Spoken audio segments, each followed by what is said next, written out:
Hey everyone, welcome back to It's MJ Anime. We're back at you with another quality video. Doing some anime analysis like usual, anime reviews, all that stuff.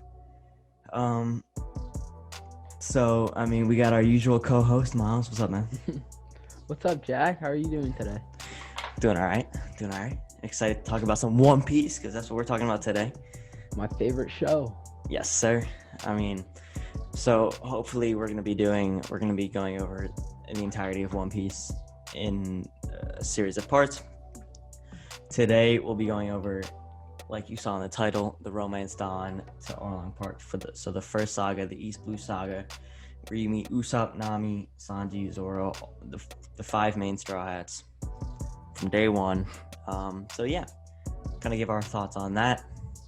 If you're interested, check out the Spotify audio version of this podcast.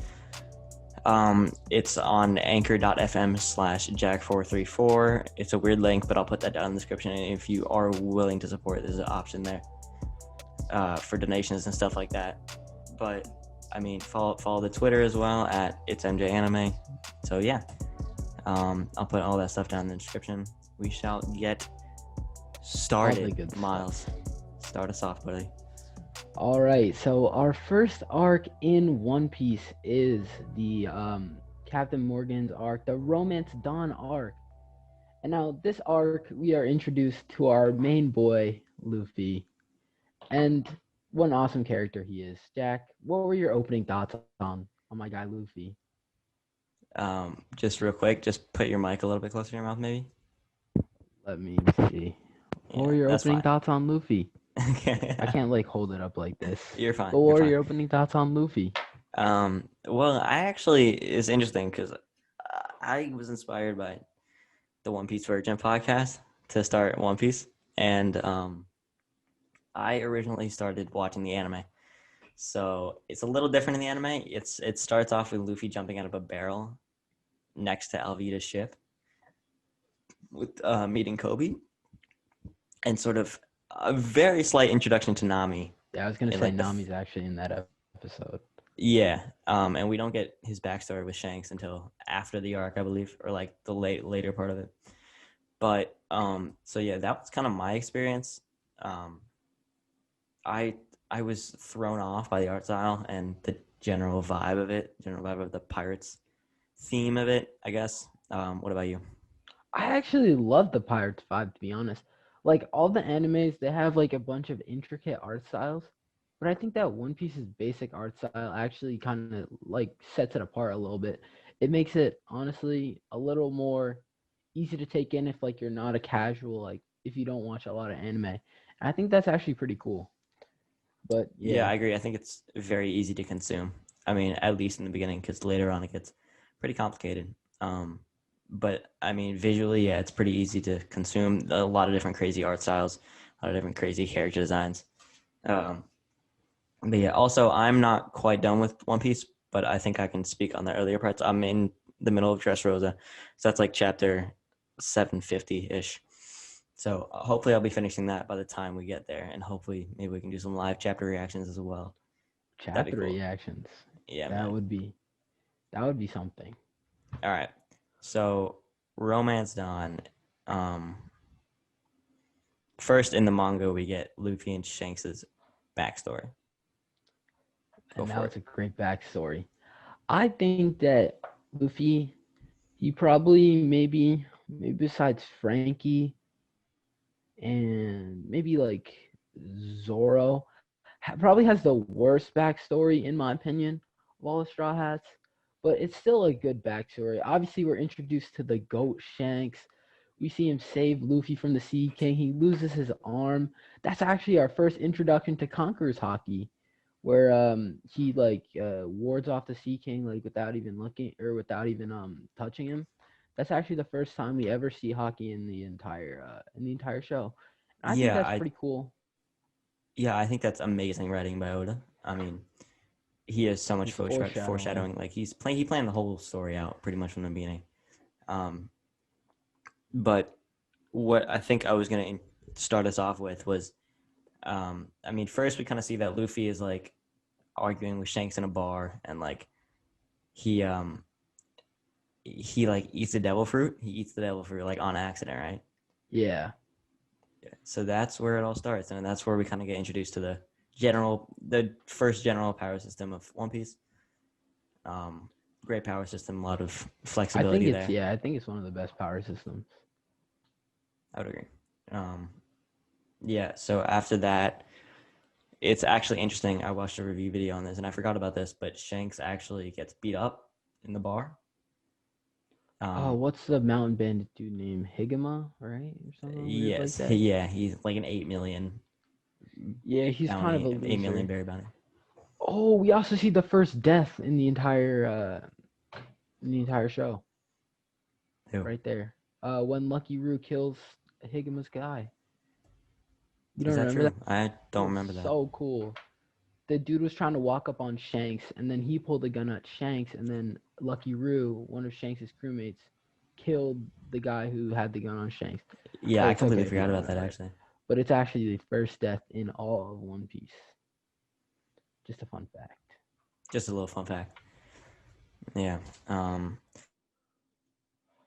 So I mean, we get that, and I think that's a really cool retrospect to just kind of how Luffy acts in future arcs, especially in his fight with Bellamy. I think there's a large parallel between Shanks getting beat up and kind of laughing it off, and like the entire crew just being like, it's like they don't even fucking know that like I didn't even we think about that. we could The beat their shit parallel up. between Bellamy and Luffy and Bellamy and Shanks and Mountain Bandits. That. What a great parallel. Thanks, That man. Yeah, I realized that when I was watching. I didn't even think about that. Yeah, because like Luffy and Zoro in Bellamy, and where was Bellamy introduced? I forget the arc. Jaya, but I think the bar. Yeah, it was Jaya arc.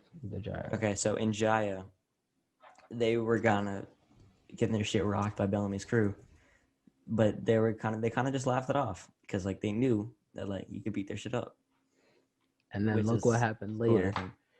Was that? And then look what happened later. Look what they did. Yeah, They man. beat him up. So I mean, yeah, like you said, I think we get the first introduction to Conqueror's hockey. I was thinking about that because like Luffy has a tendency. I don't know.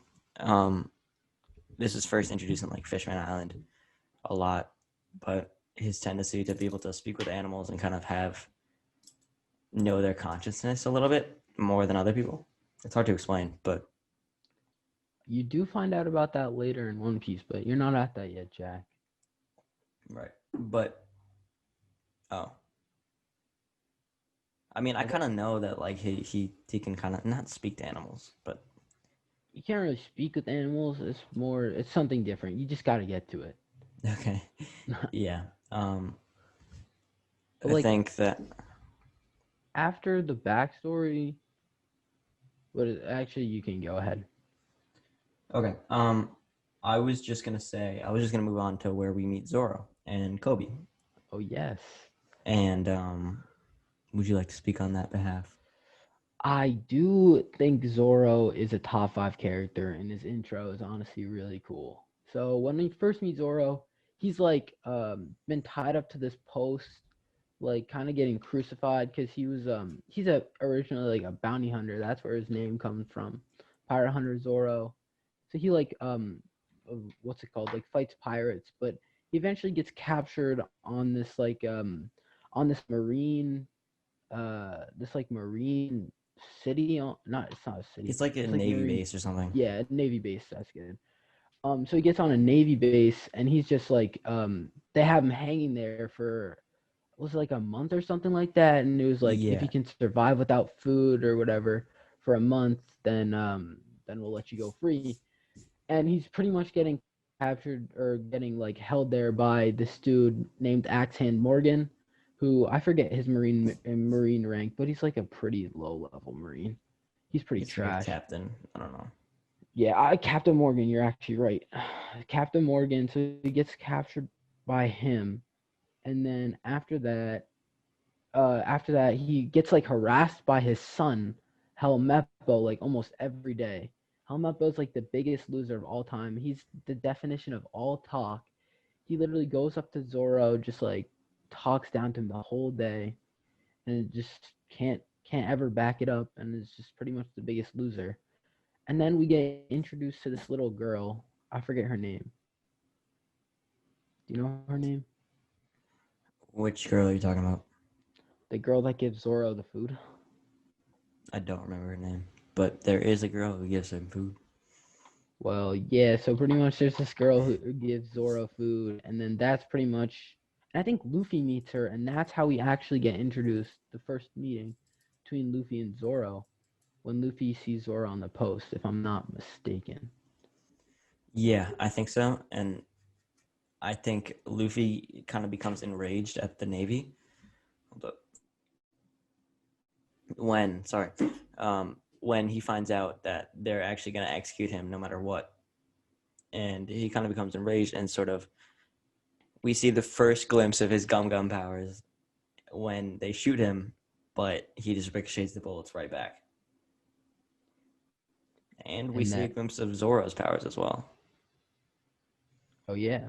Which is pretty fucking cool because, like, I think before this, like, no one would have thought of putting, like, a third sword in their mouth, and it looks so sick.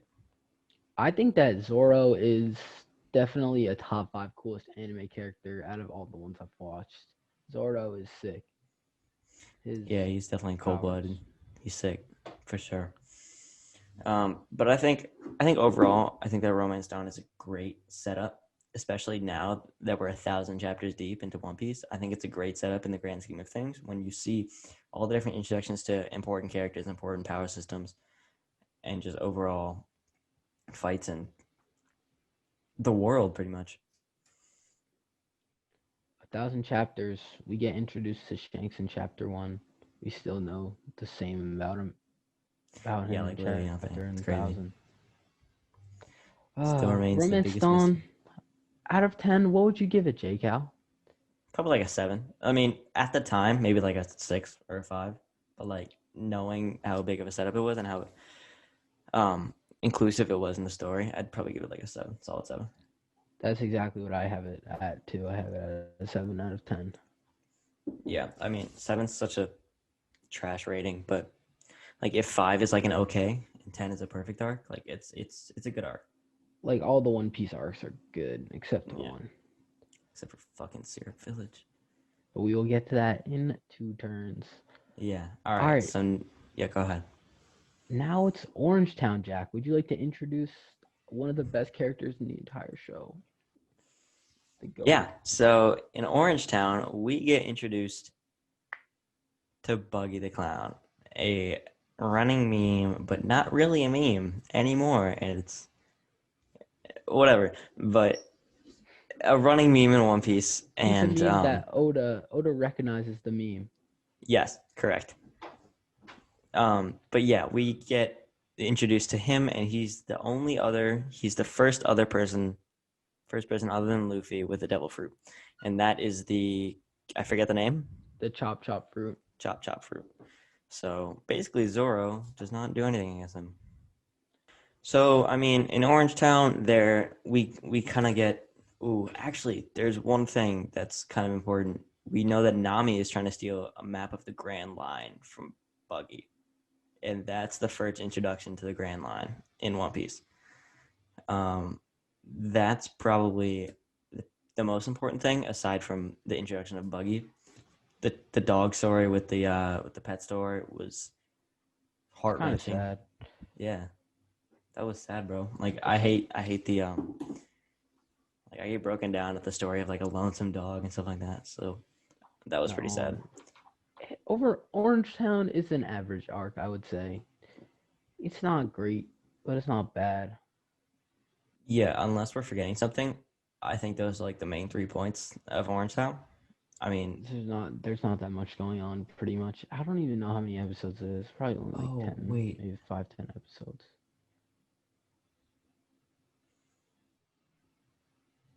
No, that's pretty much it. Sorry. Sorry that's for all that's in Orange Town. Sorry for your Orange Town fans out there. I don't know how many of that there you are, but for real. All right. What do you think of our rating, Miles? Maybe like a 6.5, 7. You think it's the same as Romance Dawn? I think it's I don't know. I'm not saying it's better. I think it's either the same or a little worse. It's fair. I think the fights were better. I think it was more entertaining, but I think Romance Now is more essential to the plot. Um, so I mean, it's a hard argument between the two, but I give Orange Town a 6 out of 10. Yeah. All right. Now on to the worst arc in all of One Piece. What are you talking about, Miles? Stop tripping. Actually, yeah, Sierra Village is a 10 out of 10 arc. Top But 3 arc. yeah, top 3 arc in the entire show. We are on Syrup Village. And now this is it's a rough arc. Dude, Pretty I much. watched this. I watched this in an anime. It was so bad. Like I think it was the same amount of episodes as Yeah, it was chapters. really dragged out. It was So dragged out. like, but there are a couple important things that happened in this arc, though. Would you like to Elaborate. explain? Okay, I'll explain then. So obviously we get the introduction to Usopp, and then a little bit more expansion on Shanks we met in the first chapter with Usopp's dad, Yasopp. So pretty much Usopp's backstory is he's like the boy who cried wolf pretty much. He always goes around telling like all the people of the town like, "Oh my god, pirates are coming, pirates are coming, pirates are coming." When there's never like actual pirates there. And then pretty much Usopp I his mom dies, right? Yeah, I think the thing was like pirates actually came one time and he tried to tell everyone, but because he was the boy who cried wolf, they They didn't didn't believe believe him. him. Yeah. So Usopp he admires his dad to a large extent because he's a great pirate, and I mean we can see that like he's on Shanks' crew, and Shanks, as far as we know, is the most powerful character in the story right now.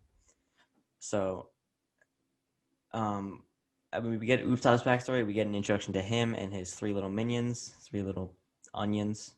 I don't even The know. Onion Pirate, or not the Onion Pirate, whatever. But I just remembered we did forget about something big. Sure. We forgot in the Romance Star Dawn arc. We forgot about Zoro's backstory. Oh yeah. Can you? I kind of forget about that. Can you elaborate? So pretty much Zoro, he's like he I forget what his village was called, but he pretty much grew up in this village with his like he was like a because he wanted to be a sword master. He grew up with this village, and so he trained to be like the best, or he trained to be a really good swordsman. But he could never beat this one girl named Kuina, and Kuina was pretty much the dojo master's. I'm forgetting his name right now. The dojo master's daughter, and so she was always better than Zoro at everything, but she was always down on herself because she felt like girls couldn't like be the best swordsman in the world, and that was pretty much her dream to become the best swordswoman, I guess, in the world. And one day she died actually, and then Zoro, he promised like to take her will, and then to try to become the best swordsman too, to like live in her memory pretty much. And that's how he got his most famous sword. And yeah, that's pretty much Zoro's backstory. I just thought we'd bring it up. Yeah, I think that's important to bring up. Yeah, I think it's a pretty okay backstory. I mean, I think it does what it needs to do. Kind of gives him Yeah. the reasoning for his motivation. Like, I mean, at first he denies the opportunity to join Luffy's crew because he wants to become the greatest swordsman, but he doesn't really realize what that means being solo, I guess. But Yeah, and I think he also felt like he needed Luffy to complete the goal. That's why. yeah, I agree. And But back to Syrup Village. We get Usopp and his little three minions, and we get his relationship with Kaya. Is her name? yeah, Kaya. Right. So we know that Usopp and Kaya have this very close relationship, but the butler of Kaya's castle, I guess, or family, is actually this pirate, and whatever. He's not a good villain. He sucks. Yeah, he's a terrible villain, honestly. His powers, honestly, his powers for East Blue Days, they were kind of cool. Like his little Wolverine hands. I actually thought they were pretty cool. I just think his character is not that interesting, and I think J- his like whole thing is just too long. It should have been like 6 episodes. yeah, at most. I mean, and Django, the Michael Jackson guy, he was boring too. Like his hypnosis or whatever. Yeah. That was boring. And then, I mean, we have this cool thing that Usopp actually tells stories about these great adventures that he goes on to Kaya, just sort of lift her spirits because I believe she's sick. I think she's just actually depressed, but I could be wrong. Okay. I mean, either way, She might be sick. Whatever. Usopp is lifting her spirits by telling her all these great adventures, which are obviously lies because, um, as we know, Usopp has been in this village since the day he was born. But it turns out that some of these stories actually come true later in One Piece, like the big sea kings and stuff like that. Oda's foreshadowing again. Yeah, Like really, really good. really shines, I guess, in these early arcs. Throughout like all of East Blue, there's a lot of foreshadowing. I agree. So, and then we get Going Merry, right? Yeah, if you didn't bring that out, I was gonna bring it up. Okay. Yeah, we get Mary, who built the Going Merry, and then obviously the Going Merry, the Straw Hats ship, is introduced in this arc.